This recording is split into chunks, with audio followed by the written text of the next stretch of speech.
열왕기하 4장 8절부터 17절입니다. 지금 이제 읽은 이 본문을 포함해서 전후 계속해서 그 엘리사 선지자가 하나님의 영감을 갑절로 받았다라는 것을 증명하는 사건들을 기록하고 있습니다. 하나님께서 엘리야에게 역사하셨던 것처럼 엘리사에게도 역사한다라는 것이 포인트입니다. 그래서 이렇게 보면 이 엘리사가 행한 기적들이 많은 경우 패러럴하게 이 엘리야에게서도 그대로 일어났던 거죠. 엘리야에게 일어났던 일이 또 엘리사에게도 일어나는데 이 사건과 비슷한 사건이 어떤 일이 있었냐면 그 엘리야가 사르밧 과부에게 들어갔을 때 거기서 가뭄을 피해서 사르밧 과부를 통해서 공개를 받았던 일이 있죠.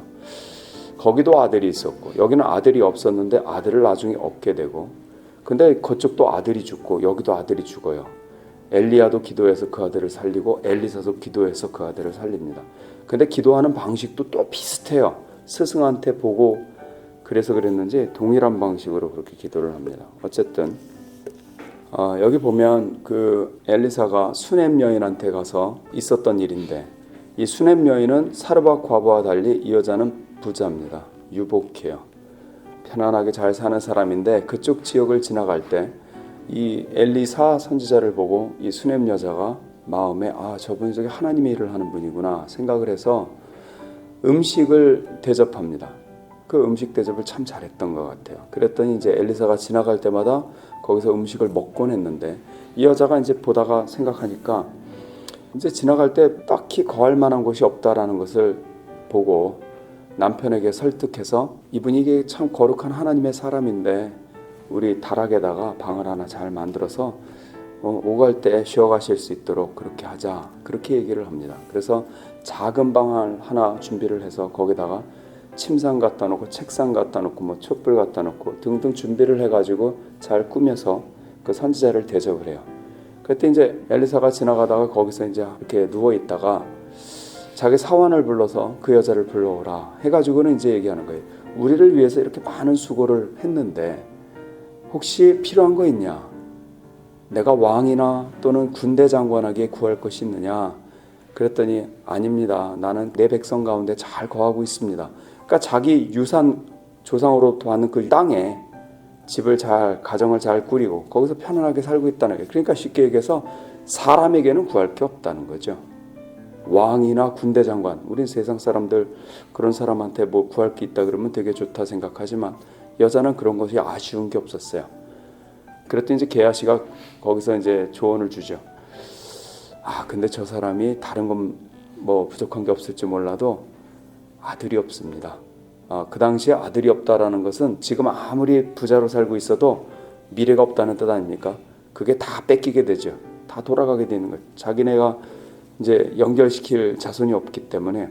그랬더니 이제 엘리사 선지자가 내년 돌 때 내년에 이맘때 네가 아들을 낳을 것이다.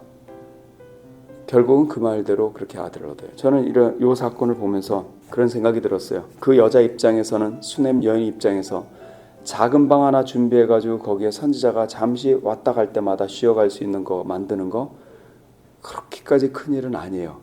그죠? 작은 방, 작은 수고, 작은 대접이에요. 그런데 아들을 얻는 것, 이건 사람에게 얻을 수 있는 게 아니잖아요. 하나님께서 도와주셔야 얻을 수 있는 건데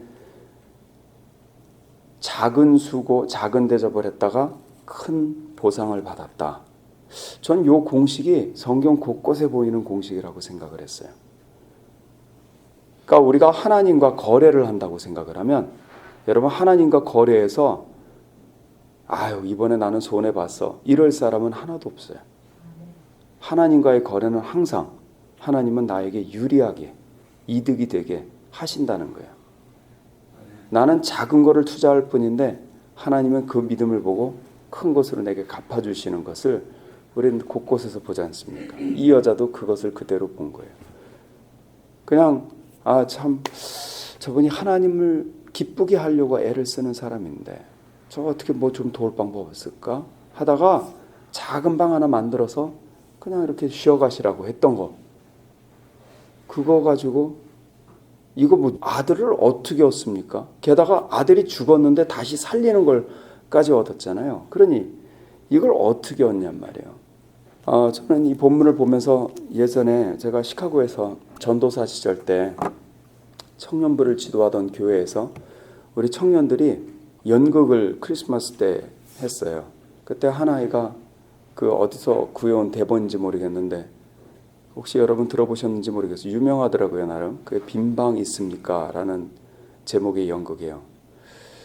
그 내용인즉슨 그게 실제로 미국에서 있었던 실제 일을 극화한 거래요. 그래서 이제 한국에서 지금까지도 계속 매 크리스마스 때마다 하나 봐요. 빈방 있습니까? 내용은 이거예요. 어떤 교회에서, 교회 고등부에서 크리스마스를 준비하는데 크리스마스 때 성극을 하기로 했던 거예요. 근데 이제 학생들 모두가 참여하는데 그 중에 하나가 지적 장애가 있는 학생이 있어요. 이름이 덕구예요, 덕구. 근데 이제 우리 덕구가 주인공이에요. 대사를 잘 못 외니까 얘가 할 수 있는 게 가장 짧은 대사. 여관방 주인 시키자. 배경은 마리아가 요셉과 함께 베들레헴에 갔다가 지금 유숙할 여관을 찾는데 방이 없어서 결국 마국간으로 가는 장면이에요. 만삭이 된 마리아, 요셉 이렇게 강한. 근데 이제 여관 주인으로 할 말은 이거 하나인 거예요. 빈방 없습니다. 요거 한마디 해야 되는데 얘가 얘기를 잘 못하잖아요. 근데 그걸 열심히 했어요. 그랬더니 이제 당일날 이제 하게 됐어요. 하는데 그날 덕구가 헷갈려 버린 거예요. 이게 현실인지 이게 가짜인지 연극인지 헷갈렸어요. 배가 불룩한 마리아와 요셉이 이렇게 와가지고 막 고생하고 다니는데 자기한테 와가지고 빈방 있습니까? 그런데 얘가 너무 당황한 거예요. 빈방 있다고. 얘가 그런 거예요. 그랬더니 그러니까 요셉이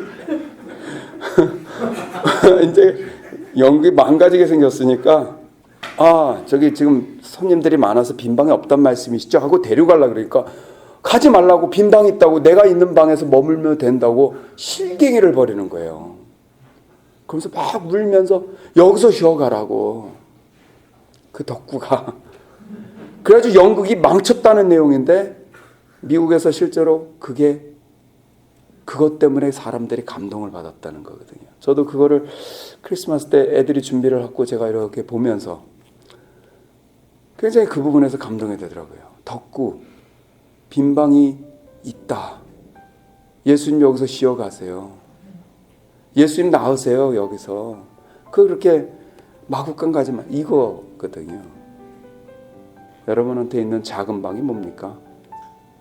진짜 방 꾸며놓고 지나가는 우리 나그네 대접하시든지, 이 수냄 여인의 입장에서 오늘 같이 좀 기도하면서 하여튼 아이디어들을 좀 얻으시면 좋을 것 같아요. 성령께서 감동 주시면 그것을 따라서 작은 수고 하나 하면 하나님 반드시 그거를 되갚아 주실 거라는 거 같이 기도합시다.